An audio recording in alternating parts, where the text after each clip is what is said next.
میرا اندازہ یہ ہے کہ اب جو مذہبی یہودی ہیں ان کے صبر کا پیمانہ لبریز ہو گیا ہے، اور اب ایک مڈ وے آدمی اس وقت وہاں پر آ گیا ہے، ٹوپی والا، اگرچہ وہ پریکٹسنگ یہودی اس طرح کا نہیں ہے، داڑھی والا نہیں ہے، زلفوں والا نہیں ہے وہی کوٹ پینٹ والا، لیکن یہ کہ اوپر رکھتا ہے وہ ٹوپی، ایریل شرون، اور انتہائی سفاک، جس نے کہ فلسطینیوں کے 2 کیمپ ایسے اڑائے تھے جیسے کہ چیونٹیوں کا ہو لشکر اور ان کو پاؤں تلے رون دیا جائے، اس طریقے سے ختم کیا، بہت بڑا قاتل، مرڈرر، وہ وزیر اعظم ہے۔ اور اب جو ہے ان کے صبر کا پیمانہ لبریز ہو گیا ہے۔ اب ان کا فیصلہ یہ ہے کہ انہیں 3 بڑے بڑے قدم اٹھانے ہیں۔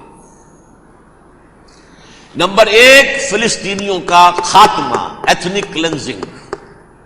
اگر یہ فلسطینی رہتے ہیں یہاں پر تو اگر 10 ہم ان کے ماریں گے تو 2-3 یہ ہمارے مار دیں گے، تو اسرائیلی کی جان تو بہت قیمتی ہے، یہ تو خیر 1000 بھی مر جائیں تو کوئی بات نہیں، یہ تو کیڑے مکوڑے ہیں، جینٹائلز ہیں، گوئمز ہیں، یہودی وہ مر جائے، لہذا ان کا ٹنٹا بکاؤ، اب ان کو ختم کرو۔ وہ اشتہار شاید آپ کے دنوں سے گزرا ہوگا جس میں میں نے یہ الفاظ لکھے ہیں کہ بوسنیا کی ایتھنک کلینزنگ جو ہے ماند پڑ جائے گی، اور جو کچھ ایتھنک کلینزنگ ہوئی تھی 500 برس قبل ہسپانیہ میں، اس کا نقشہ آپ دیکھیں گے دنیا میں۔ اس وقت کیا ہوا تھا؟ عربوں کو، مسلمانوں کو یا جلا دو، قتل کر دو، یا جہازوں میں ان کو ڈمپ کر ہوئے اور لے جا کر شمالی افریقہ کے ساحل کے اوپر اتار دو اور ڈمپ کر دو۔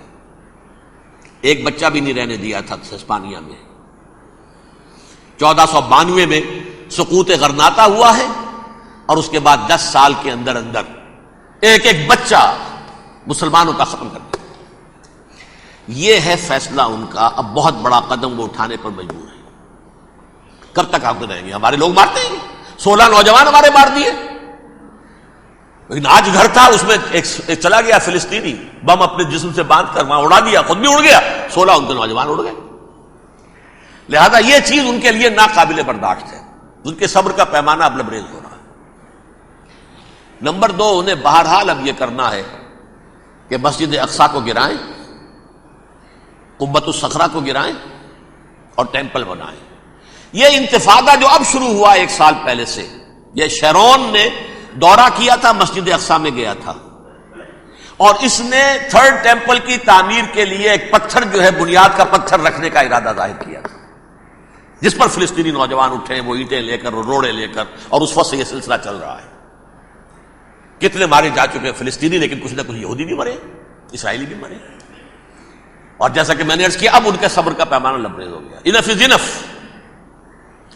اب ہم اس معاملے کو ایک دفعہ جو ہے فائنلی ختم کر دیں اور اب بنائیں گے۔ لہذا اب جو ہے کئی ٹن وزن کے وہ جو پتھر تیار ہو کر آگے رکھ دیے گئے ہیں کہ یہاں یہ بنیاد پڑنی ہے، اس کے اندر یہ پتھر لگے گے۔ بلکہ ایک لطیفہ بھی مجھے یاد آیا ہے، یہ کوئی 30 سال پرانی بات ہے۔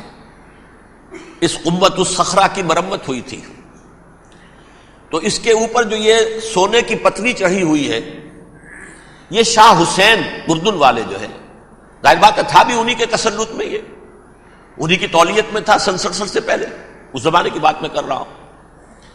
تو انہوں نے پتہ نہیں 30 من تھا یا 30 ٹن تھا سونا جو ڈونیٹ کیا تھا اس کے اوپر یہ پتلی چڑھانے کے لیے، جو بہت بڑا گنبد نظر آتا ہے پورے کے پورے ماحول کے اوپر چھایا ہوا۔ اس وقت یہودی اخباروں نے لکھا تھا بہت اچھا ہے، یہ سونا ہمارے کام آئے گا جب ہم اپنا ہیکل تعمیر کریں گے۔ کہاں جائے گا سونا؟ سونا یہی رہے گا نا، جب ہم گرائیں گے ہمیں وہ سونا مل جائے گا۔ اب وہ اس پر آ گئے، مزید دیر نہیں کر سکتے۔ تو آپ نوٹ کیجئے، number 1، ethnic cleansing of Palestinians in Israel. Number 2, demolition of the Aqsa mosque and the Qubbat al-Sakhra. Number 3, امریکہ کو الٹیمیٹم، تم اب اپنے ٹانگ درمیان میں مت اڑاؤ، اور اس کے لیے دھمکی، اگر تم نے ہمارے معاملے میں رکاوٹ ڈالی تمہاری اینٹ سے اینٹ بجا دیں گے۔ نیتن یاہو نے یہ کہا تھا میں واشنگٹن میں آگ لگا دوں گا۔ یہ انہوں نے امریکہ میں عظیم ترین دہشت گردی کر کے امریکہ کی ایڈمنسٹریشن کو، انتظامیہ کو یہ دھمکی دے دی ہے کہ باز آ جاؤ. چنانچہ میں یہ بات کہہ کے پرسوں جمعے میں اپنی مسجد سے، مسجد دارالسلام سے نکلا، شام کو، اسی شام کو میں نے ایریل شیرون کی تقریر سن لی T V per. It is not acceptable. Don't appease the Arabs at our expense. We are not going to become Czechoslovakia. We have to depend on ourselves only and rely on ourselves only. کیا مطلب ہے اس کا؟ کس کو سنا رہا ہے؟ امریکہ بہادر، ہم تمہارے محتاج نہیں ہیں، ہم تمہارے ٹکڑے اڑا دیں گے، تیسرے کر دیں گے تمہارے، تم بیچ میں آؤ تو صحیح. اب اور دیکھ لو ایک نشان